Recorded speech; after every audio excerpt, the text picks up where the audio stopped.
ಚಂದದ heroine Shine Shetty and handsome hero.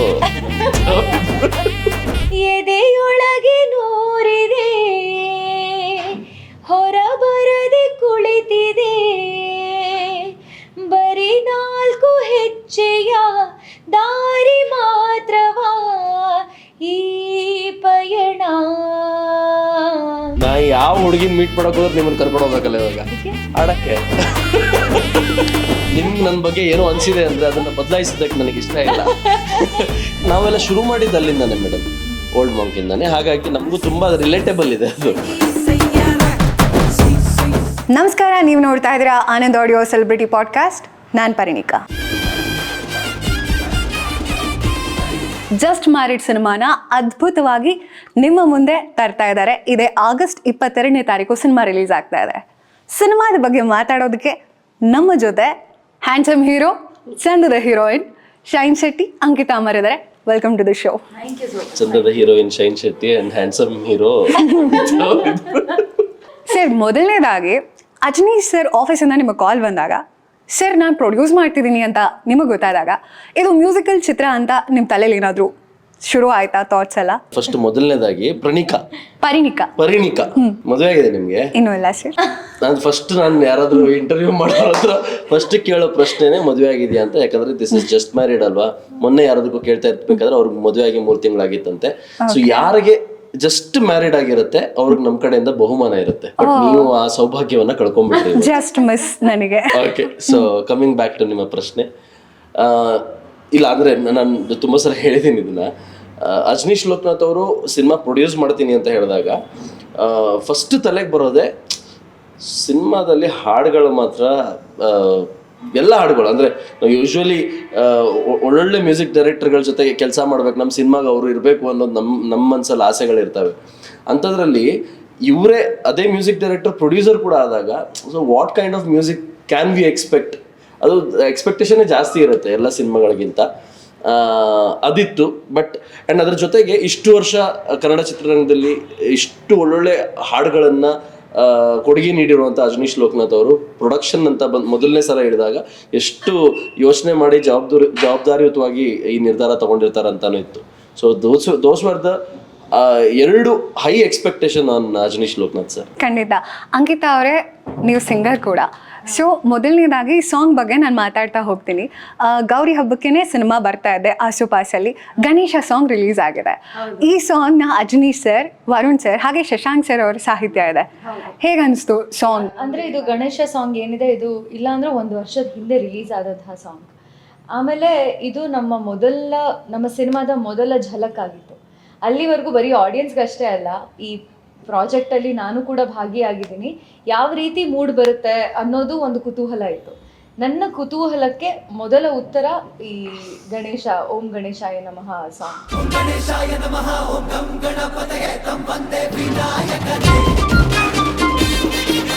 ತುಂಬ ಖುಷಿ ಆಯಿತು ನೋಡಿದಾಗ. ಆ್ಯಂಡ್ ಶೈನ್ ಅವರು ಶೂಟಿಂಗ್ ನಡೆಯೋ ಟೈಮಲ್ಲಿ ತುಂಬ ಡಾನ್ಸ್ ಮಾಡಿದ್ರು ಆ ಸಾಂಗಿಗೆ. ಸೊ ಹೇಗೆ ಕಾಣಿಸುತ್ತೆ ಇದು ಕ್ಯಾಮ್ರಾದಲ್ಲಿ ಅನ್ನೋ ಒಂದು ಕ್ಯೂರಿಯಾಸಿಟಿ ನನಗಿತ್ತು. ಆ್ಯಂಡ್ ನಮ್ಮಿಬ್ರದ್ದು ಇಂಟ್ರೊಡಕ್ಷನ್ ಒಂಥರ ಆಯಿತು. ಆ್ಯಂಡ್ ಅದೇ ನಮ್ಮ ಫಸ್ಟ್ ಡೇ ಶೂಟ್ ಕೂಡ.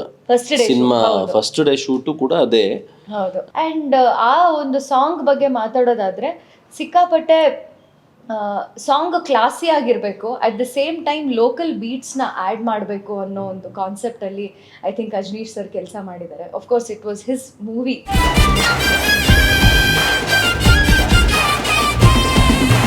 ಇದುವರೆಗೂ ಬೇರೆಯವ್ರ ಸಿನಿಮಾಗಳಿಗೆ ಸಂಗೀತ ಕೊಟ್ಟ ಅಭ್ಯಾಸ ಇರುತ್ತೆ. ತನ್ನದೇ ಆದ ಮೂವಿ ಬಂದಾಗ ಒಂದು ರೀತಿಯಾಗಿ ಜವಾಬ್ದಾರಿ ಇರುತ್ತೆ. ಮತ್ತು I think as a person ಅವ್ರು ಏನು ಅನುಭವಿಸಿರ್ತಾರೆ ಅವರೇ ಹೇಳಬಲ್ಲರು. ಫಸ್ಟ್ ಸಾಂಗ್ ಹಿಂಗೆ ರಿಲೀಸ್ ಮಾಡಿದಾಗ it was a very confident song, because ದೇವ್ರ ಸಾಂಗ್ ಇದೆ ಅನ್ನೋ ಒಂದು ಫೀಲಿಂಗ್ ಇತ್ತು. ಆಮೇಲೆ ಲೋಕಲ್ ಬೀಟ್ಸ್ ಇರೋದ್ರಿಂದ ಜನರಿಗೆ ಅಪೀಲ್ ಆಗೋದು ಈಸಿ ಅನ್ನೋದಿತ್ತು. ಆ್ಯಂಡ್ ಶೈನ್ ಅವರು ತುಂಬ ಚೆನ್ನಾಗಿ ಡ್ಯಾನ್ಸ್ ಮಾಡಿದ್ರು. ಓವರ್ ಆಲ್ ನನಗೆ ಆ ಸಾಂಗ್ ಏನಂದರೆ ಒಂದೊಳ್ಳೆ ಸ್ಟಾರ್ಟ್ ಅಂತ ಅನಿಸ್ತು. ಖಂಡಿತ. ಇವಾಗ ರೀಲಿಗೆ ನಾವು ಸಾಂಗ್ನ ಯೂಸ್ ಮಾಡ್ಕೊಳ್ಳೋದ್ರ ಬಗ್ಗೆ ಮಾತಾಡೋದಾದ್ರೆ, ಮಾಂಗಲ್ಯಂ ತಂತು ನಾನೇನ. ನನಗೆ ಗೊತ್ತಿರೋ ಪ್ರಕಾರ ಮದುವೆ ಬಗ್ಗೆ, ಮ್ಯಾರೇಜ್ ಕಪಲ್ಸ್ ಬಗ್ಗೆ ತುಂಬ ಯಾವುದೂ ಸಾಂಗ್ ಬಂದೇ ಇರಲಿಲ್ಲ ಕನ್ನಡ ಇಂಡಸ್ಟ್ರಿಯಲ್ಲಿ.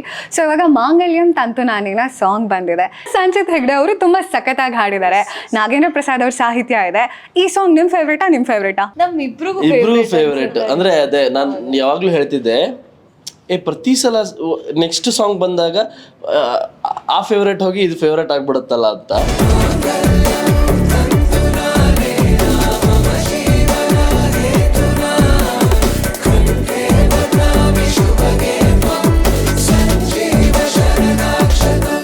ನಂಗೆ ಇಡೀ ಸಿನಿಮಾದಲ್ಲಿ ಓವರಾಲ್ ನೋಡಕ್ ಹೋದಾಗ ನಂಗೆ ತುಂಬಾ ಇಷ್ಟ ಆಗಿದ್ದ ಸಾಂಗು ಮಾಂಗಲ್ಯಂ ತಂತು ನಾನೇನ. ಖಂಡಿತ ನಾವು ಫೇವ್ರೆಟ್ ಸಾಂಗ್ ಬಗ್ಗೆ ಮಾತಾಡ್ತಾ ಇದ್ವಿ, ಈ ಸಾಂಗ್ ಹೋಗಿ ಇದು ಫೇವ್ರೇಟ್ ಆಗ್ಬಿಡುತ್ತೆ ಅಂತ. ಬಟ್ ನನ್ಗೆ ಏನ್ ಅನ್ಸುತ್ತೆ ಅಂದ್ರೆ ಶೈನ್ ಅವ್ರಿಗೆ ಕೇಳೋ ಮಚ್ಚ ಸಾಂಗ್ ತುಂಬಾ ಫೇವ್ರೇಟ್ ಅಂತ. ನೋಡಿ, ನಿಮ್ಗೆ ನನ್ನ ಬಗ್ಗೆ ಏನೋ ಅನ್ಸಿದೆ ಅಂದ್ರೆ ಅದನ್ನ ಬದಲಾಯಿಸೋದಕ್ಕೆ ನನಗೆ ಇಷ್ಟ ಇಲ್ಲ. ನಿಮ್ಗೆ ನನ್ನ ಮೇಲಿರುವಂತಹ ಆ ಭಾವನೆನ ನಾನು ಹಾಗೆ ಬೆಳೆಯೋದಕ್ಕೆ ಬಿಡ್ತೀನಿ. ಹೇಳೋ ಮಚ್ಚ ನಮ್ಗೆಲ್ಲ ಇಷ್ಟ ಗೊತ್ತಿ ಯಾವುದು ಹೇಳೋ ಮಚ್ಚ, ನಮ್ಗೆಲ್ಲ ಇಷ್ಟ ಗೊತ್ತಿನೇ ಪಾರ್ಟಿ ಮಚ್ಚ. ಕೇಳೋ ಮಚ್ಚದ ಬಗ್ಗೆ ಏನಿದೆ ಅದು ಎಲ್ಲ ಹುಡುಗರಿಗೂ ಎಲ್ಲರಿಗೂ ಒಂದೇ ಆ ಫೇಸನ್ನ ದಾಟ್ಕೊಂಡು ಬಂದಿರ್ತಾರೆ, ಇಲ್ಲ ಕೆಲವರು ಆ ಫೇಸಲ್ಲಿ ಇರ್ತಾರೆ, ಇಲ್ಲ ಇನ್ನೂ ಆ ಫೇಸಿಗೆ ಬರ್ತಾರೆ ಇನ್ನು ಮುಂದಕ್ಕೆ ಬರ್ತಾರೆ. ಸೊ ಎಲ್ಲ ಬಾಯ್ಸ್ ಲೈಫಲ್ಲೂ ಆ ಒಂದು ಪಾರ್ಟಿ ಮಜಾ ಮಾಡೋದು ಗಮ್ಮತ್ ಮಾಡೋ ಅಂತ ಒಂದು ಫೇಸ್ ಬಂದೇ ಬರುತ್ತೆ. ಸೊ ನಮ್ಮದು ಆಗಿದೆ, ಅವ್ರದ್ದು ಆಗಿದೆ, ನಿಮಗೆ ನೆಕ್ಸ್ಟ್ ಬರ್ತಾರಲ್ಲ ಅವ್ರದ್ದು ಆಗಿರುತ್ತೆ. ತುಂಬಾ ಕ್ಯಾಚಿ ಆಗಿದೆ. ನಾಗಾರ್ಜುನ್ ಶರ್ಮಾ ಅವರು ತುಂಬಾ ಕ್ಯಾಚಿ ಲಿರಿಕ್ಸ್ ಬರೀತಾರೆ, ಹಾಗಾಗಿ ಸಾಂಗ್ ಅಂತೂ ತುಂಬಾ ಅದ್ಭುತವಾಗಿ ಬಂದಿದೆ ಕೇಳೋ ಮಚ್ಚ ಸಾಂಗ್. ಖಂಡಿತ, ಅಂದ್ರೆ ನಾವೆಲ್ಲ ಶುರು ಮಾಡಿದ್ದು ಅಲ್ಲಿಂದಾನೆ ಮೇಡಮ್, ಓಲ್ಡ್ ಮಾಂಕ್ ಇಂದಾನೆ. ಹಾಗಾಗಿ ನಮಗೂ ತುಂಬಾ ರಿಲೇಟೇಬಲ್ ಇದೆ ಅದು. ನಕಾಶ್ ಅಜೀಜ್ ಅವ್ರದ್ದು ವಾಯ್ಸ್ ಇದೆ ಇದಕ್ಕೆ. ಇಲ್ಲ ಅಂದ್ರೆ ನಾನು ಕೇಳಿದ್ದೀನಿ ಅವ್ರ ಸಾಂಗ್ಗಳನ್ನ, ಬಟ್ ಈ ಸಾಂಗ್ ಹಾಡಿದ್ಮೇಲೆ then I revisited. So usually ನಮಗೆ ಗೊತ್ತಿರೋ ಒಂದು ಸ್ವಲ್ಪ ಸಿಂಗರ್ಗಳನ್ನು ನಾವು ಇಷ್ಟಪಡ್ತಿರ್ತೀವಿ ಈಗಂತೂ ಎಲ್ಲ ಸಂಗೀತ ಹೆಗಡೆ. ಬಟ್ ನಕಾಶ್ ಅವ್ರು ಇದು ಹಾಡಿದ್ಮೇಲೆ ದೆನ್ ಐ ರಿವಿಸಿಟೆಡ್ ಅವ್ರು ಹಾಡಿರೋ ಕೆಲವು ಸಾಂಗ್ಗಳನ್ನೆಲ್ಲ. But very beautiful voice. ಮೊದಲೇ ಕಮ್ಮಿ ಟೈಮು ಮೋಜು ಮಾಡಮ್ಮ, ಮಸ್ತಿ ಮಾಡಮ್ಮ, ಪರ್ಮಿಷನ್ ಯಾಕಮ್ಮ, ಲೂಸ್ ಸ್ಟಾಕ್ ಎಲ್ಲ ಇಗ್ನೋರು ಮಾಡಮ್ಮ. ಸ್ಪೀಕಿಂಗ್ ಆಫ್ ಬ್ಯೂಟಿಫುಲ್ ವಾಯ್ಸ್, ಜಸ್ಕರಣ ಅವರು ಇದು ಮೊದಲನೇ ಸ್ವಾಗತನ. ಈ ಸಿನಿಮಾದಲ್ಲೂ ಕೂಡ ನನ್ನ ಕ್ಯಾರೆಕ್ಟರ್ ಮೇಲೆ ಒಂದು ಸಾಂಗ್ ಇದೆ, ಅದು ನನ್ನ ಪುಣ್ಯ ಅನ್ಸುತ್ತೆ. ಇನ್ನೊಂದು ಇದ್ರದ್ದು ಬ್ಯೂಟಿಫುಲ್ ಸೈಡ್ ಏನಂತ ಹೇಳಿದ್ರೆ, ನೀವು ಹೇಳ್ದಂಗೆ ಜಸ್ಕರಣ್ ಅವರು ವಾಯ್ಸ್ ರೆಂಡರ್ ಮಾಡಿರೋದು ಆ್ಯಂಡ್ ಬರ್ದಿರೋದು ಇದಕ್ಕೆ ಕೆ ಕಲ್ಯಾಣ್ ಸರ್. ನಾನು I am a huge fan of his writing. ಯಾವಾಗ 90s ಅವ್ರು ಬರೆದಿರೋ ಅಂಥ ಕವನಗಳಾಗಲಿ ಅಥವಾ ಹಾಡುಗಳೆಲ್ಲ ಆಗಲಿ, ಎಸ್ಪೆಷಲಿ ನನಗೆ ಮನಸ್ಸೇ ಬದುಕು ನಿನಗಾಗಿ ತುಂಬ ಇಷ್ಟ ಕೆ ಕಲ್ಯಾಣ್ ಸರ್ ಬರೆದಿರೋದು. ಅವರೇ ಒಂಥರ ನಾನು ಮಾಡಿರೋ ಸಿನಿಮಾದಲ್ಲಿ ನನ್ನ ಪಾತ್ರಕ್ಕೆ ಒಂದು ಸಾಂಗ್ ಬರೀತಾರೆ ಅಂತ ನಾನು ಯಾವತ್ತೂ ಕನಸು ಮನಸ್ಸಲ್ಲೂ ಅಂದ್ಕೊಂಡಿರಲಿಲ್ಲ. ಅದು ಈಡೇರಿತು. ತುಂಬ ಚೆನ್ನಾಗಿ ಬರೆದಿದ್ದಾರೆ ಕೆ ಕಲ್ಯಾಣ್ ಸರ್. ಆಮೇಲೆ ಅವ್ರಿಗೆ ಕೊಟ್ಟಿರೋ ಅಂಥ ಸಂದರ್ಭ ಹೇಗಿದೆ ಅದಕ್ಕೆ ತಕ್ಕ ಹಾಗೆ ಅನುಗುಣವಾಗಿ ಸೂರ್ಯನಿಗೆ ಸಹನ ಏನು, ಸಹನಾಗೆ ಸೂರ್ಯ ಏನು, ನಾವಿರೋ ಅಂಥ ಸಿಚುವೇಶನ್ ಏನು, ನಮ್ಮಿಬ್ಬರಲ್ಲೂ ಇರುವಂಥ ಮನಸ್ಸಿನ ಮಾತುಗಳೇನು, ಇದನ್ನೆಲ್ಲ ತುಂಬ ಚೆನ್ನಾಗಿ ಬರೆದಿದ್ದಾರೆ. ಇದು ಒಂದು ಕಡೆ ಆದರೆ ಇದಕ್ಕೆ ಹಾಡನ್ನು ಹಾಡಿರೋದು ಜಸ್ಕರಣ್ ಅವರು. ಜಸ್ಕರಣ್ ಅವರು ನಮಗೆ ಗೊತ್ತಿರೋ ಹಾಗೆ ಅವರು ನಾನ್ ಕನ್ನಡಿಗ ಅಲ್ವಾ, ಆದ್ರೂ ಕನ್ನಡವನ್ನು ಎಷ್ಟು ಚೆನ್ನಾಗಿ ಬಳಸಬಹುದು ಒಂದು ಹಾಡಿನಲ್ಲಿ, ಆ ಒಂದು ಶಕ್ತಿ ಮತ್ತು ಸಾಮರ್ಥ್ಯ ಅವ್ರಿಗಿದೆ. ಪ್ರತಿಯೊಂದು ಪದವನ್ನು ಅವರು ಇದು ಮೊದಲನೇ ಸ್ವಾಗತನ ಹಾಡುವಾಗ ಪ್ರತಿಯೊಂದು ಪದವನ್ನು ಅವರು ಮುದ್ದಿಸಿದ್ದಾರೆ ಅನ್ನೋ ಒಂದು ಫೀಲಿಂಗ್ ಬಂತು ಆ್ಯಂಡ್ ತುಂಬ ಚೆನ್ನಾಗಿ ಹಾಡಿದ್ದಾರೆ. ಇದು ಮೌನದ ಪ್ರೇಮಗಾನ, ಗುನುಗುನುಗುತ್ತಿದೆ ನಿಜಾನ, ಕಣ್ಣ ಒಳಗೆಲ್ಲೋ ಇದೆ ಕರಗೋ ಗುಣ. ಓವರಾಲ್ ಟ್ಯೂನ್ ಮತ್ತು ಕಾಂಪೋಸಿಷನ್ ಅಷ್ಟೇ ಒಂಥರ ಹಾಂಟಿಂಗ್ ಇದೆ ಅಂತ ಹೇಳಕ್ಕೆ ಇಷ್ಟಪಡ್ತೀನಿ. It's a sweet haunting. ತುಂಬ ಏನೋ ಕಾಡುತ್ತೆ ಅಂತ ಹೇಳ್ತಾರಲ್ಲ, ಯಾರೋ ಇಬ್ಬರ ನಡುವೆ ಇರುವಂಥ ಸಂಬಂಧ ಎಂಥ ಸಂಬಂಧ ಇದು, ಎಷ್ಟರವರೆಗೂ ಇರಬಹುದು, ಅವಳಿಗೇನಾಗ್ತಿದೆ, ಇವನಿಗೇನಾಗ್ತಿದೆ, ಸಹನೆ ಇದೆಯಾ, ಅಸಹನೆ ಇದೆಯಾ, ಯಾವ ತಲ್ಲಣ ಇದೆ, ಇಂಥ ವಿಷಯಗಳು ಏನಿದೆ ಟ್ಯೂನ್ ಅಜನೀಶ್ ಸರ್ ಕೊಟ್ಟಿರೋದಕ್ಕೆ, ಕೆ ಕಲ್ಯಾಣ್ ಸರ್ ಆ ಸಂದರ್ಭನ ಅರ್ಥ ಮಾಡ್ಕೊಂಡು ಬರ್ದಿರೋದಕ್ಕೆ, ಅದಕ್ಕೆ ತಕ್ಕ ಹಾಗೆ ಜಸ್ಕರಣ್ ಅವ್ರು ಹಾಡಿರೋದೇನಿದೆ ತುಂಬಾ ಬ್ರಿಲಿಯಂಟ್ ಆಗಿದೆ. ನೀವ್ ಯಾಕೆ ನಮ್ಮ ಆಡಿಯನ್ಸ್ಗೆ ಡೆಡಿಕೇಟ್ ಮಾಡಬಾರ್ದು?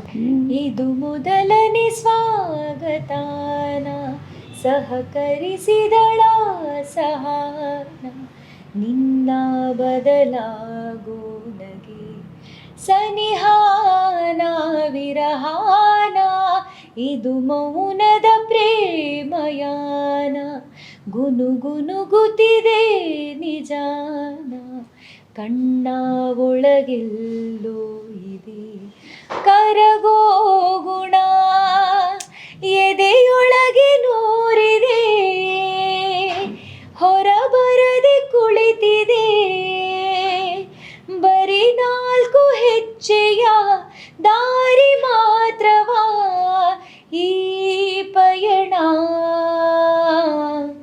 ಇದು ಮೊದಲನೇ ಸ್ವಾಗತಾನ.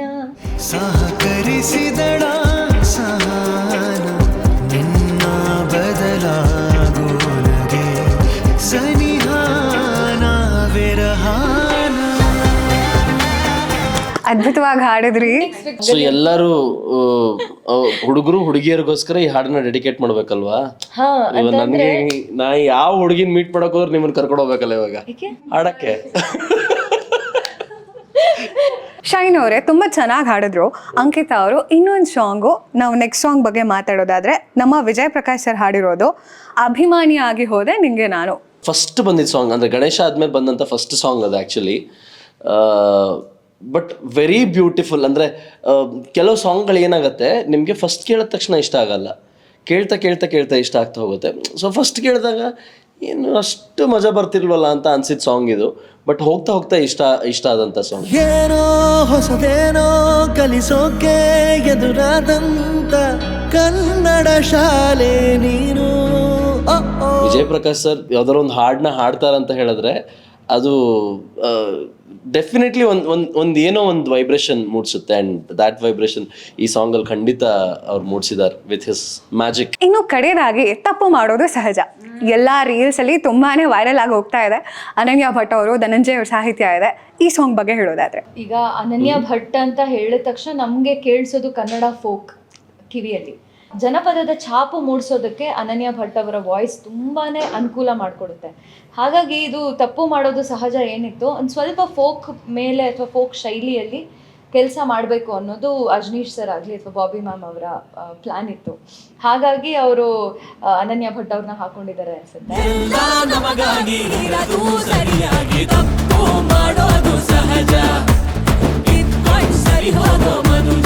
ಇಲ್ಲಿರೋ ಲಿರಿಕ್ಸ್ ಏನಿದೆ it has a lot of meaning. ಮತ್ತು ಇನ್ನೊಂದೇನಂತಂದರೆ ಒಗಟುಗಳು ಜಾಸ್ತಿ ಇದೆ. ನೀವು ಆ ಹಾಡನ್ನು ನೀವು ನಮ್ಮ ಸಿನಿಮಾದಲ್ಲಿ ಆ ಹಾಡಿರೋ ಸಂದರ್ಭ ಆಗಲಿ ಅಲ್ಲಿ ಈ ಒಗಟಿನ ಸೆಂಟೆನ್ಸಸ್ಗಳಾಗಲಿ ಬರ್ತಾ ಹೋದರೆ ನಿಮ್ಗೆ ಆ್ಯಕ್ಚುಲಿ ಅರ್ಥ ಆಗ್ತಾ ಯಾವ ಕ್ಯಾರೆಕ್ಟರ್ಗೆ ಇದು ಹೋಗ್ತಾ ಇದೆ, ಈ ಲೈನ್ ಇನ್ಯಾವ ಕ್ಯಾರೆಕ್ಟರ್ಗೆ ಹೋಗ್ತಾ ಇದೆ ಅಂತ. At the end of the day ತಪ್ಪು ಮಾಡೋದು ಸಹಜ, ತಿದ್ಕೊಂಡು ಸರಿ ಹೋಗೋ ಮನುಜ. ನಾವೆಲ್ಲರೂ ಮನುಷ್ಯರೇ, ಎಲ್ಲರೂ ತಪ್ಪು ಮಾಡ್ತೀವಿ, ತಿದ್ದಿ ನಡೆಯೋದೇ ಜೀವನ ಅನ್ನೋ ಒಂದು ಫಿಲಾಸಫಿಯನ್ನು ಇಟ್ಕೊಂಡು ಬರ್ದಿರೋ ಅಂಥ ಹಾಡಿದು. ಆ್ಯಂಡ್ ತುಂಬ ಚೆನ್ನಾಗಿ ಹಾಡಿದ್ದಾರೆ ಅನನ್ಯ ಭಟ್ ಅವರು.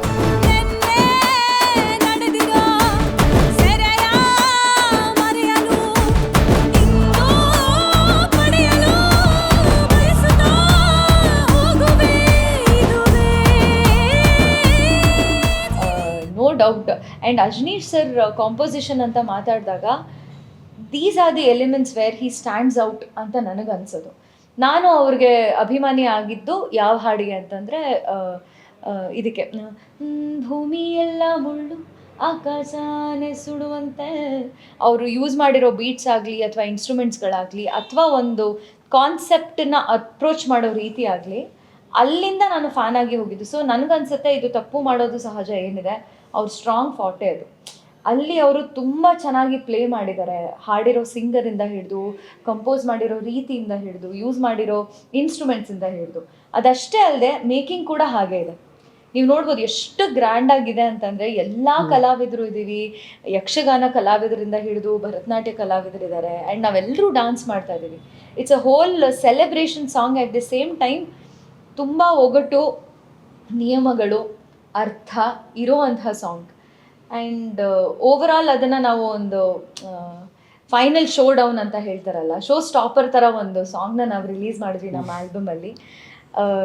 That has really made a great impact on the audience is what I want to say. ಆಡಿಯನ್ಸಿಗೆಲ್ಲ ತುಂಬ ಖುಷಿ ಕೊಟ್ಟಿದೆ. ಸೊ ನಾವು ಸಾಹಿತ್ಯದ ಬಗ್ಗೆ, ಸಂಗೀತದ ಬಗ್ಗೆ, ಕಂಪೋಸಿಷನ್ ಬಗ್ಗೆ ಎಲ್ಲ ಮಾತಾಡಾಯಿತು. ಇನ್ನು ಸಿನಿಮಾದ ತಾರಾಂಗಣಕ್ಕೆ ಬಂದರೆ ಈ ಸಾಂಗಲ್ಲಿ ಶ್ರುತಿ ಮ್ಯಾಮ್ ಡ್ಯಾನ್ಸೇ ಜಾಸ್ತಿ ವೈರಲ್ ಆಗಿರೋದು ರೀಲ್ಸಲ್ಲೆಲ್ಲ ನೋಡೋದಾದರೆ. ನಿಮಗೆ ಶ್ರುತಿ ಮ್ಯಾಮ್ ಲುಕ್ ನೋಡಿದ್ರು ಕೂಡ there is a folk essence ಅವರ ಒಂದು ಲುಕ್ಕಲ್ಲಿ. ಆ್ಯಂಡ್ ಅದ್ರ ಜೊತೆಗೆ ಆ ಸಾಂಗಲ್ಲಿರುವಂಥ ವಾಯ್ಸ್ ಅನನ್ಯ ಅವ್ರದ್ದು ಕೂಡ ಅವ್ರು ವೆರಿ ವೆಲ್ ಬ್ಲೆಂಡ್ ಆಗಿದೆ. ಅವರ ವಾಯ್ಸ್ಗೂ ಇವರ ಡ್ಯಾನ್ಸ್ಗೂ. ಎಲ್ಲ ನಮಗಾಗಿ ಇರದು ಸರಿಯಾಗಿ ತಪ್ಪು ಮಾಡೋದು ಸಹಜ ಕಿತ್ಕೊಂಡ್ ಸರಿ ಹೋಗೋ ಮನುಜ ಅದು ಯಾರೋ ಯಾರೋ. ಆ್ಯಂಡ್ ಇಡೀ ಸಾಂಗಲ್ಲಿ ಆ್ಯಂಡ್ ನಿಮ್ಗೆ ಕಂಪ್ಲೀಟ್ ಫೋಕ್ ಎಲಿಮೆಂಟೇ ಇರೋದು, ಬಟ್ ಅದರಲ್ಲಿ ಎಲ್ಲರದ್ರಲ್ಲೂ ಸ್ವಲ್ಪ ಜಾಸ್ತಿ ಆ ವೈಬನ್ನು ಕ್ಯಾರಿ ಮಾಡ್ತಾ ಇರೋದು Shruti ma'am with her costumes and her attire looks ಎಲ್ಲ. And amazing. ಅಂದರೆ ಅವರು ಅಂದರೆ ಆರ್ಟಿಸ್ಟ್ ಎನಿವೇಸ್ ಅವ್ರು ಆ್ಯಸ್ ಅನ್ ಆ್ಯಕ್ಟ್ರೆಸ್ ಅವರು ಎಷ್ಟು ಒಳ್ಳೆ ಇದು ನಟಿ ಅಂತ ಎಲ್ಲರಿಗೂ ಗೊತ್ತಿರೋದು. ನಾವೇನು ಹೇಳಿ ಅದನ್ನು ಎಕ್ನಾಲೇಜ್ ಮಾಡೋ ಅವಶ್ಯಕತೆ ಇಲ್ಲ. ಬಟ್ ಈವನ್ ನಾವು ಆ ಒಂದು ಸಾಂಗ್ಗೆ ಆ ಒಂದು ಗ್ರೇಸ್ ಇದೆ ಅಲ್ಲ ಆ ಡ್ಯಾನ್ಸಲ್ಲಿ, ದಟ್ ಈಸ್ ಸಮಥಿಂಗ್ ಬ್ಯೂಟಿಫುಲ್. ಇವಾಗ ನಾವು ಸೀರಿಯಸ್ ಆಗಿ ಮಾತಾಡೋಕೆ ಶುರು ಮಾಡಿದ್ವಿ, ನಾವು ಸ್ವಲ್ಪ ಫನ್ ಎಲಿಮೆಂಟ್ಸ್ ಆ್ಯಡ್ ಮಾಡೋಣ, ರ್ಯಾಪಿಡ್ ಫೈರ್ ಮಾಡೋಣ. ಸೊ ಶೈನ್ ಅವ್ರು ಫಸ್ಟಾ? ಲೇಡೀಸ್ ನಾವು ನಮ್ಮ ಮಿಸ್ಸಸ್ ಬಿಟ್ರೆ ನಾವು ಮುಂದೆ ಹೆಜ್ಜೆನೇ ಇಡಲ್ಲ, ಅವ್ರು ಇಟ್ಮೇಲೆ ನಾವು ಇಡೋದು ಹಿಂದೆ. ಶುರು ಮಾಡೋಣ. Love marriage or arrange marriage? Actually ಎರಡಿದ್ರು ಓಕೆ. ಎರಡಿದ್ರು ಓಕೆ. ಒಂದಾಗಿ ಅಲ್ಲ, ಯಾರಾದ್ರೂ ಈಗ ನಮ್ಮ ಅಪ್ಪ ಅಮ್ಮ ಫಿಕ್ಸ್ ಮಾಡಕ್ ಮುಂಚೆ ಯಾರಾದ್ರೂ ಸಿಕ್ಕಿದ್ರೆ ಓಕೆ, ನಮ್ಮ ಅಪ್ಪ ಅಮ್ಮ ಫಿಕ್ಸ್ ಮಾಡಿದ್ರು ಓಕೆ, ಅಥವಾ ಆಗದೆ ಇದ್ರು ಸ್ಟ್ಯಾಂಡರ್ಡ್ಸ್ ಸಿಗಲ್ವಲ್ಲ ನಿಮಗೆ. ಶೈನ್ ಶೆಟ್ಟಿ ಅವರು ತುಂಬಾ ಸೀರಿಯಸ್ ಆಗಿರ್ತಾರ, ಫನಿ ಆಗಿರ್ತಾರ? ಫನ್ನಿ ಇಲ್ಲ, is very jovial. Very jovial. Okay. So ನೀವು ಫನ್ನಿ ಆಸ್ಪೆಕ್ಟ್ ಅಂತಂದ್ರೆ ಅದು ತುಂಬಾ ಜೋವಿಯಲ್, ತುಂಬಾ ಎನರ್ಜಿ ಪ್ಯಾಕೆಟ್, ಎಲ್ರೂ ನಗಿಸ್ಕೊಂಡು ಎಲ್ರೂ ಮಾತಾಡಿಸ್ಕೊಂಡು ತುಂಬಾ ಏನಂತಾರೆ ಒಂದು ವಾತಾವರಣನ ಲೈಟ್ ವೆಯ್ಟ್ ಮಾಡೋ ಅಂತ ವಾತಾವರಣ. ನೆಕ್ಸ್ಟ್ ಒನ್, ನಿಮ್ಮ ಫೇವ್ರೆಟ್ ಹೀರೋ ಯಾರು? ಕೋರ್ಸ್ ಶೈನ್ ಅಂತ ಹೇಳ್ಬಾರ್ದು ಇವಾಗ. Doctor Rajkumar sir. ಅಣ್ಣವರು ಎನಿ ಡೇ ಎನಿ ಟೈಮ್ ನನ್ನ ನನ್ನ ಕನ್ಸಲ್ಲಿ ಕೇಳಿದ್ರೆ ನಂಗೆ ಅಣ್ಣವ್ರ ಹೆಸರೇ ಬರೋದು. I am a huge fan of his acting and his singing. I think ಅದು ಒಂಥರ ನನಗೆ ಇನ್ಸ್ಪೈರ್ ಮಾಡಿದೆ ಚಿಕ್ಕವಳಿದ್ದಾಗ್ಲಿಂದ. ಆಕ್ಟಿಂಗ್ ಮಾಡೋರು ಹಾಡು ಹೇಳಬೇಕು ಅನ್ನೋ ಒಂದು ಥಾಟ್ ಏನಿದೆ, ಅವರ ನನಗೆ ಅದನ್ನ ನನಗೆ ಇರೋದು ಅಂತ ನನ್ಗನ್ಸುತ್ತೆ. I am a huge fan. ಪ್ರೀತಿಗೆ ಮೊದಲು ಆದ್ಯತೆ ಕೊಡ್ತೀರಾ ಅಥವಾ ಕರಿಯರ್ಗೆ ಆದ್ಯತೆ ಕೊಡ್ತೀರಾ? ಪ್ರೀತಿಗೆ. ಬಿಕಾಸ್ ಪ್ರೀತಿ ಇದ್ರೆ ಐ ಥಿಂಕ್ ಕರಿಯರ್ಗೆ ಅವರಾಗೆ ಅವ್ರ ಆದ್ಯತೆ ಕೊಟ್ಕೋತಾರೆ ನನ್ನ ಪ್ರಕಾರ. ಕರಿಯರ್ಗೆ ನಂಗೆ ಪ್ರೀತಿ ಇಲ್ಲ, ನಾನು ಕರಿಯರ್ನ ನೋಡ್ಕೋತೀನಿ ಅಂತಂದ್ರೆ ನಂಗೆ ಪ್ರೀತಿ ಸಿಗಲ್ಲ. ಬಟ್ ನಂಗೆ ಪ್ರೀತಿ ಸಿಕ್ಕಿದ್ರೆ ಅಥವಾ ಪ್ರೀತಿ ಯಾರಾದ್ರೂ ಕೊಡೋರಾಗಿದ್ರೆ ನೀನೇ ಹೋಗು, ನೀನೇ ಆಕ್ಟ್ ಮಾಡು, ನೀನೇ ಡಾನ್ಸ್ ಮಾಡು, ಕರಿಯರ್ಗೆ ಆದ್ಯತೆ ಕೊಡೋ ತರ ಅನುಕೂಲ ಮಾಡ್ಕೊಡ್ತಾರೆ ಅನ್ನೋದು ನಾನು ನಂಬ್ತೀನಿ. ಹಾಗಾಗಿ ಶೈನ್ ಅವ್ರ ಬಗ್ಗೆ, ಶೈನ್ ಅವ್ರನ್ನ ಮೊದಲೇ ಭೇಟಿ ಆಗಿದ್ರ, ಪರಿಚಯ ಆಯ್ತಾ ಸಿನಿಮಾಗಿನ ಮುಂಚೆ? ಪರಿಚಯ ಆಯ್ತು. ಏನ್ ಇಂಪ್ರೆಷನ್ ಇತ್ತು ಶೈನ್? ನನ್ನ ಸಿನಿಮಾ ಆಕ್ಟ್ ಮಾಡೋಕ್ಕಿಂತ ಮುಂಚೆ ಅವ್ರ ಮನೇಲಿ ನಮ್ಮ ಫೋಟೋ ಇತ್ತು. ಇತ್ತಾ ಅಂಕಿತ? ಅಂದ್ರೆ ಶೈನವ್ರನ್ನ ಒಂದ್ ಸರ್ತಿ ಭೇಟಿ ಮಾಡಿದ್ದು ಅಷ್ಟೇ. ಡೈಲಾಗ್ ಆರ್ ಡ್ಯಾನ್ಸ್ ಯಾವ್ದು ಇಷ್ಟ? ನೀವು ಯಾವ್ದು ಸಖತ್ತಾಗಿ ಮಾಡ್ತೀರಾ? ಡೈಲಾಗ್. ಅಂದ್ರೆ ಎರಡರಲ್ಲಿ ಆಪ್ಷನ್ ಯಾವುದು ಅಂತ ಡೆಫಿನೆಟ್ಲಿ ಡೈಲಾಗ್ಸ್. ಅಂದ್ರೆ ನಾವು ಎಲ್ಲಿ ಟೆಲಿವಿಷನ್ ಇಂದ ಹಿಡಿದು ಎಲ್ಲ ರಿಯಾಲಿಟಿ ಶೋಸ್ ಇಂದ ಹಿಡಿದು ಆಂಕರಿಂಗ್ ಇಂದ ಹಿಡಿದು ಎಲ್ಲ ಕಡೆನೂ ಇಟ್ಸ್ ಆಲ್ ಡೈಲಾಗ್ಸ್ ಅಲ್ಲ. ಶೈನ್ ಶೆಟ್ಟಿ ಅವರು ಸೂಪರ್ ಸ್ಟಾರ್ ಡೈರೆಕ್ಟರ್ ಆದ್ರೆ ಫಸ್ಟ್ ಯಾರನ್ನ ಕಾಸ್ಟ್ ಮಾಡ್ತೀರಾ? ನಿಮ್ಮ ಹತ್ರ 200 ಕೋಟಿ ಬಜೆಟ್ ಇದೆ. ಅಂಕಿತಾ ಅಮರ್. ವಾವ್, ಮಾಡ್ತೀಯ? ಯಾಕೆ 200 ಕೋಟಿ ಬಜೆಟ್ ಅಲ್ಲಿ ನಿಮ್ಮನ್ನೊಂದು ಹಾಕೊಳಕ್ಕಾಗಲ್ಲ? ನೀವು ಮಲ್ಟಿ ಟ್ಯಾಲೆಂಟೆಡ್ ಅಲ್ವಾ? ಸಿಂಗರು ಸಿಕ್ಕರು, ಆಕ್ಟ್ರೆಸ್ಸು ಸಿಕ್ಕರು. Thank you sir. Welcome. See ನನ್ನ ಹತ್ರ ಟ್ರೀಟ್ ಮಾಡಬೇಡಿ. ನಾವು ಏನೇ ಇದ್ರು ನನ್ನ ಹತ್ರ 200 ಕೋಟಿನೇ ಇರ್ಬೋದು, ಬಟ್ ನಿಮಗೆ ನಾನು ಏನೂ ಕೊಡದೇನೂ ಇರ್ಬೋದು. ಆದ್ರೆ ಯುವರ್ ಮೈ ಫ್ರೆಂಡ್. ಕರೆಕ್ಟ್ ಅಲ್ವಾ? ಅನ್ನದಾತ್ರ ನೀವು ಪ್ರೊಡ್ಯೂಸರ್. ಹಿಂಗೆಲ್ಲ ಹೇಳ್ಬೋದು, ಅವೆಲ್ಲ ದೇವ್ರ ಇಚ್ಛೆ. ಒಳ್ಳೇದಾಗಲಿ. ಯಾರ ಜೊತೆ ಆ್ಯಕ್ಟ್ ಮಾಡಬೇಕು ಅಂತ, ಈ ಹೀರೋಯಿನ್ ಜೊತೆ ನಾನು ಆ್ಯಕ್ಟ್ ಮಾಡಬೇಕು, she is my dream girl ಅಂತ ಇರುತ್ತೆ, ಕ್ರಶ್ ಇರುತ್ತೆ, ಆ ಹೀರೋಯಿನ್ ಯಾರು? ಕನ್ನಡದಲ್ಲಿ ಅಂತ ಬಂದರೆ ಡೆಫಿನೆಟ್ಲಿ ರಮ್ಯಾ ಅವರು. ಬಟ್ ಚಿಕ್ಕವ್ರು ಇರಬೇಕಾದ್ರೆ ಇವ್ರೆಂತ ಚಂದ ಇದ್ದಾರೆ, ಅವ್ರೊಟ್ಟಿಗೆ ಅವಾಗ ಇನ್ನೂ ಆ್ಯಕ್ಟಿಂಗ್ ಎಲ್ಲ ಇದೆ. ಬಟ್ ಆ ಥರ ಏನಾದರೂ ಅನಿಸಿದೆ ಅಂತಂದರೆ ಇಟ್ಸ್ ಡೆಫಿನೆಟ್ಲಿ ರೇಖಾ. ಒಂದು ಸ್ವಲ್ಪ ಪರ್ಸ್ನಲ್ ಕ್ವೆಶನ್ ಇದು. ಇವಾಗ ನೀವು ಡೇಟ್ ಕರ್ಕೊಂಡು ಹೋಗ್ಬೇಕಂದ್ರೆ ಯಾವ್ದಾದ್ರು ಹುಡುಗಿಗೆ, ಕಾಫಿ ಡೇಟ್ ಕರ್ಕೊಂಡು ಹೋಗ್ತೀರಾ, ಲಾಂಗ್ ಡ್ರೈವ್ ಕರ್ಕೊಂಡು ಹೋಗ್ತೀರಾ? Long drive. Between coffee and long drive, it's long drive. Long drive ಹೋಗಿ ಒಂದು ಕಾಫಿ ಶಾಪಲ್ಲಿ ನಿಲ್ಲಿಸ್ಬಿಡಿ. ಯಾಕೆ ಕಾಫಿ ಶಾಪಿಗೆ ನಿಲ್ಲಿಸ್ಲಿ? ಅವಳಿಗೋಸ್ಕರ ಒಂದು ಕಾಫಿ ಶಾಪ್ನ ಕ್ರಿಯೇಟ್ ಮಾಡ್ತೀನಿ ನಾನು. ಕಮಿಂಗ್ ಬ್ಯಾಕ್ ಟು ಮೂವಿ, ಇವಾಗ ಅಜ್ನೀಶ್ ಸರ್ ಮತ್ತು CR ಬಾಬಿ ಮ್ಯಾಮ್ ಅವ್ರದ್ದು ಮೊದಲನೇ ಸಿನಿಮಾ ಡೈರೆಕ್ಷನಲ್ಲಿ ಹೇಗಿತ್ತು? ಆ್ಯಸ್ ಅ ಡೈರೆಕ್ಟರ್ ಹೆಂಗೆ ಅವರು ಸೆಟ್ಟಲ್ಲಿ? ಅವ್ರದ್ದು ಒಂದಿಷ್ಟು ವರ್ಷಗಳ ಪ್ರಿಪ್ರೇಷನ್ ಇದೆ ಈ ಸಿನಿಮಾ ಮಾಡಬೇಕು ಅನ್ನೋದಕ್ಕೆ. ಆ್ಯಂಡ್ ಆ ಪ್ರಿಪ್ರೇಷನ್ಗೆ ತಕ್ಕಾಗಿ ಅವರ ಮೊದಲನೇ ಸಿನಿಮಾದಲ್ಲಿ ಯಾವ ರೀತಿ she wanted to give her best, ಅದನ್ನು ಒಳ್ಳೆ ರೀತಿಯಲ್ಲಿ ಅಷ್ಟು ಡೀಟೇಲ್ಡ್ ವರ್ಕ್ ಮಾಡಿಕೊಂಡು she is executed the project. Ajju sir, ನನ್ನ ಪ್ರಕಾರ Ajju sir is worked on music and production ಅವರಿಬ್ಬರು ಡಿಸೈಡ್ ಮಾಡ್ಕೊಂಡು ಇದು ಮಾಡಿದ್ದಾರೆ. ಬಟ್ 99% ಆನ್ ಸೆಟ್ ಪ್ರೊಡಕ್ಷನ್ ವಿಚಾರದಲ್ಲಿ the entire decision and efforts were ಮೇಡಮ್ದೆ. ಅಜ್ಜು ಸರ್ ನನ್ನ ಪ್ರಕಾರ he was extremely busy with ಬೇರೆ ಬೇರೆ ಸಿನಿಮಾಗಳು. 3 ಸಲ ಅವರು ಬಂದಿರ್ಬೋದು ಸೆಟ್ಗೆ, but completely handled by Bobby ma'am and ಅವರ ಫ್ಯಾಮಿಲಿಗೂ ಕೂಡ ಕ್ರೆಡಿಟ್ ಕೊಡಬೇಕು. ಬಿಕಾಸ್ ಎಂಟೈರ್ ಶೂಟ್ ಆಗಬೇಕಾದ್ರೆ ಒಂದು ದಿವಸನೂ ಕೂಡ ಅವ್ರ ಹಸ್ಬೆಂಡ್ ಆಗಲಿ ಅವ್ರ ಮಗಳಾಗಲಿ ಇಲ್ಲದೇ ಇರೋ ದಿವಸ ಇಲ್ಲ. ಸೊ ದೇವರ್ ದೇರ್. ಸೊ ಅವರೇ ಎಲ್ಲ ಇದನ್ನು ಹ್ಯಾಂಡಲ್ ಮಾಡಿರೋದು ಕಂಪ್ಲೀಟಾಗಿ. Very nice. ರೀಸೆಂಟಾಗಿ ಈ ವರ್ಷದಲ್ಲಿ ಇಬ್ಬನಿ ತಬ್ಬಿದ ಇಳಿಯಲಿ ಅನಾಹಿತ ಪಾತ್ರಕ್ಕೆ ತುಂಬಾ ಪ್ರೀತಿ ಸಿಕ್ತು, ಎಲ್ಲರೂ ಇಷ್ಟಪಟ್ಟರು. ಇವಾಗ 2ನೇ ರಿಲೀಸು ನಿಮಗೆ ಕನ್ನಡ ಸಿನಿಮಾ ಇಂಡಸ್ಟ್ರಿಯಲ್ಲಿ. ಏನು ಎಕ್ಸ್ಪೆಕ್ಟ್ ಮಾಡ್ಬೋದು ಜನ? ಒಂದು ಡೆಡ್ ಆಪೋಸಿಟ್ ಕ್ಯಾರೆಕ್ಟರ್ನ ನನ್ನ ಕಡೆಯಿಂದ ಎಕ್ಸ್ಪೆಕ್ಟ್ ಮಾಡ್ಬೋದು. ಜೊತೆಗೆ ನಾನು ಹೇಳ್ತಿದ್ದೆ, ನನ್ನನ್ನು ಮೆಚ್ಚಿ ನನಗೆ ಚಪ್ಪಾಳೆ ತಟ್ಟಿದ್ದು ಇಂಥ ಪಾತ್ರವನ್ನು ನಾನು ಮಾಡಿದಾಗ ಇನಿಷಿಯಲ್ ಡೇಸ್ ಆಫ್ ಮೈ ಲೈಫಲ್ಲಿ. ನಾನು ಟೆಲಿವಿಷನಲ್ಲಿ ಇದ್ದಾಗ ಒಂದು ತುಂಟಿ, ಬಜಾರಿ, ಪಟಪಟ ಅಂತ ಮಾತಾಡುವಂಥ ಹುಡುಗಿ ಆಗಿ ನಾನು ಅಭಿನಯಿಸಿದ್ದಕ್ಕೆ ನನಗೆ ಸಾಕಷ್ಟು ಜನ ಮೆಚ್ಚುಗೆಯನ್ನು ತಗೊಂಡಿದ್ದೆ. ನಾನು ಅವ್ರಿಗೋಸ್ಕರ ಅಂತ ಈ ಸಿನಿಮಾನ ನಾನು ಮಾಡಿರೋದು. ಯಾಕಂದರೆ ಇದರ ಹಿಂದೆ ಅನಾಹಿತ ಪಾತ್ರ ಏನಂತಂದರೆ ಅದು ನನಗೆ ತುಂಬ ಹತ್ತಿರವಾದಂಥ ಪಾತ್ರ. ನನಗೆ ಈ ಥರದ್ದೊಂದು ಪಾತ್ರ ಮಾಡಬೇಕು ಅಂತ ನಾನು ತುಂಬ ಆಸೆ ಇಟ್ಕೊಂಡಿದ್ದೆ. ಆ್ಯಂಡ್ ಫಾರ್ಚುನೇಟ್ಲಿ ನನಗದು ಮೊದಲನೇ ಪ್ರಾಜೆಕ್ಟಲ್ಲೇ ಸಿಕ್ತು. ಸೊ ನನಗೇನೆಲ್ಲ ಆಗುತ್ತೆ, ನನ್ನ ಆಸೆ, ನನ್ನ ಕನಸುಗಳೆಲ್ಲ ಏನಿತ್ತು ಒಂದು ಪಾತ್ರಕ್ಕೆ ಅದನ್ನು ನಾನು ಧಾರೆ ಎತ್ತಿದ್ದೆ. ಸಹನಾ ಪಾತ್ರಕ್ಕೆ ಏನಂತಂದರೆ ಪ್ರೇಕ್ಷಕರಿಗೆ ಏನೇನು ಆಸೆ ಇದೆ, ಅವ್ರು ನನ್ನನ್ನು ಯಾವ ರೀತಿ ನೋಡೋದಕ್ಕೆ ಇಷ್ಟಪಡ್ತಾರೆ, ನಾನು ಅವ್ರಿಗೆ ಏನನ್ನು ಕೊಡುಗೆಯಾಗಿ ಕೊಟ್ಟರೆ ಇಷ್ಟ ಆಗುತ್ತೆ ಅನ್ನೋದನ್ನು ನಾನು ಬಾಚಿ ಇಲ್ಲಿ ಧಾರೆ ಎರೆದಿರೋದು. ಹಾಗಾಗಿ ನನಗೆ ಸಹನಾ ಅದಕ್ಕೆ ಒಂದು ಕನೆಕ್ಷನನ್ನು ಬಿಲ್ಡ್ ಮಾಡೋದಕ್ಕೆ ಅನುಕೂಲ ಮಾಡಿದ್ಲು. ಈಗ ಆಲ್ರೆಡಿ ಸಾಕಷ್ಟು ಜನ, ನಾನು ಹೇಳ್ತೀನಿ ಕನ್ನಡದ ಕಣ್ಮಣಿಗಳು ಅಂತ ಮೆಚ್ಚುಗೆಯನ್ನು ಪಡ್ಕೊಂಡಿದ್ದಾರೆ. ಹೀಗೆ ಜಸ್ಟ್ ಮ್ಯಾರಿಡ್ ಚಿತ್ರದಲ್ಲೂ ಸಹನಾಗೆ ಅಷ್ಟೇ ಆಶೀರ್ವಾದ ಮಾಡಿ ಸ್ವೀಕರಿಸಿದ್ರೆ ಸಾಕು. Very well shed. ಕೊನೆಯದಾಗಿ ಶೈನ್, ಯಾಕೆ ಜನ ಬಂದು ಜಸ್ಟ್ ಮ್ಯಾರಿಡ್ ಸಿನಿಮಾ ನೋಡಬೇಕು ಅಂತ ಕೇಳಿದ್ರೆ ಏನು ಹೇಳ್ತೀರಾ? ಬಹಳ ವರ್ಷಗಳಿಂದ ಕನ್ನಡ ಚಿತ್ರರಂಗಕ್ಕೆ ಒಳ್ಳೊಳ್ಳೆ ಹಾಡುಗಳನ್ನು ಕೊಟ್ಟಿರುವಂತಹ ಅಜನೀಶ್ ಲೋಕನಾಥ್ ಅವರು ಮೊದಲನೇ ಸಲ ನಿರ್ಮಾಪಕರಾಗಿ ಪಾದಾರ್ಪಣೆ ಮಾಡ್ತಾ ಇರೋದು ರೀಸನ್ 1. ಇನ್ನೊಂದು, ಅವರಿಗಿರೋ ಎಕ್ಸ್ಪರ್ಟೀಸ್, ಅವರು ಮತ್ತು ಮೇಡಮ್ ಕೂಡ, ಬಾಬಿ ಸಿ ಆರ್ ಮ್ಯಾಮ್ ಕೂಡ ಅವರ Ajaneesh sir business partner. And Ajaneesh sir music director ಆಗೋದಕ್ಕಿಂತ ಮುಂಚೆಯಿಂದನೂ Bobby ma'am music director. So ಅವರು ಕೂಡ ಬಹಳಷ್ಟು ಸಿನಿಮಾಗಳಿಗೆ ಸಂಗೀತ ಸಂಯೋಜನೆ ಮಾಡಿದ್ದಾರೆ, ಅದ್ರ ಜೊತೆಗೆ ಹಾಡಿದ್ದಾರೆ ಕೂಡ ಒಳ್ಳೊಳ್ಳೆ ಹಾಡುಗಳನ್ನು. ಆ್ಯಂಡ್ ಅವರ ಎಕ್ಸ್ಪರ್ಟೀಸ್ ಅದನ್ನು ಕೂಡ ಆ್ಯಡ್ ಮಾಡಿ ಒಂದು ಫಸ್ಟ್ ಟೈಮ್ ಒಬ್ಬಳು ಮಹಿಳಾ ನಿರ್ದೇಶಕಿ ಸಿನಿಮಾ, ಅಂದರೆ ಬಹಳಷ್ಟು ಜನ ಇದ್ದಾರೆ, ಬಟ್ ಒಬ್ಬರು ಮಹಿಳಾ ನಿರ್ದೇಶಕಿಯಾಗಿ ಪಾದಾರ್ಪಣೆ ಮಾಡ್ತಾ ಇರೋದು ರೀಸನ್ 2. ಆ್ಯಂಡ್ ಇಷ್ಟು ಜನ ಕಲಾವಿದರನ್ನ ಇಟ್ಕೊಂಡು ಇಷ್ಟು ವರ್ಷಗಳ ಒಂದು ಕನಸನ್ನು ಒಂದು ಸಿನಿಮಾ ಮಾಡಿ ಅದನ್ನು ರಿಲೀಸ್ ಮಾಡ್ತಾ ಇದ್ದಾರೆ. ಟೋಟಲಿ ಓವರಾಲ್ ಆಗಿ ಎಲ್ಲರದ್ದು ಒಂದು ಕೊಲಾಬ್ರೇಟಿವ್ ಎಫರ್ಟನ್ನು ನೋಡೋದಕ್ಕೆ ಖಂಡಿತ ಬಂದು ಆಗಸ್ಟ್ 22ನೇ ತಾರೀಕಿಗೆ ಚಿತ್ರಮಂದಿರಗಳಲ್ಲಿ ಜಸ್ಟ್ ಮ್ಯಾರಿಡನ್ನು ನೋಡಬೇಕು. ಚೆನ್ನಾಗಿ ಸೀರಿಯಸ್ ಆಗಿ ಹೇಳಿಬಿಟ್ರು ಅಲ್ಲ? Very nice. ಸೊ ವೀಕ್ಷಕರೇ, ಇದಾಗಿತ್ತು ನನ್ನ ಮಾತುಕತೆ ಜಸ್ಟ್ ಮ್ಯಾರಿಡ್ ಹೀರೋ ಹೀರೋಯಿನ್ ಜೊತೆ. ನಮ್ಮ ಮಾತುಕತೆ ನಿಮಗೆ ಇಷ್ಟ ಆಯಿತು ಅಂತ ಭಾವಿಸ್ತಾ ಕಾರ್ಯಕ್ರಮ ಮುಗಿಸ್ತಾ ಇದ್ದೀನಿ.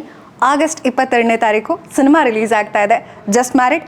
ತಪ್ಪದೆ ಚಿತ್ರಮಂದಿರಕ್ಕೆ ಹೋಗಿ ವೀಕ್ಷಿಸಿ ಎಂಜಾಯ್ ಮಾಡಿ. ಅಂಡ್ ನೀವು ನಿಮ್ಮ ಮದುವೆಗೆ ಸಾಂಗ್ ಅನ್ನೇ ಯೂಸ್ ಮಾಡಿ, ಫುಲ್ ಯೂಸ್ ಮಾಡಿ, ಯೂಟ್ಯೂಬ್ ಅಲ್ಲೂ ಆ ಸಾಂಗ್ ವಿಡಿಯೋನ ಹಾಕೋಬಹುದು ನೀವು. ಯಾಕಂದ್ರೆ ಆನಂದ್ ಆಡಿಯೋಸ್ ಹತ್ರ ನಾವೇ ಮಾತಾಡಿ ನಿಮ್ಗೆ ರೈಟ್ಸ್ ಕೊಡ್ಸಿರ್ತೀವಿ. ಖಂಡಿತ. Thank you so much.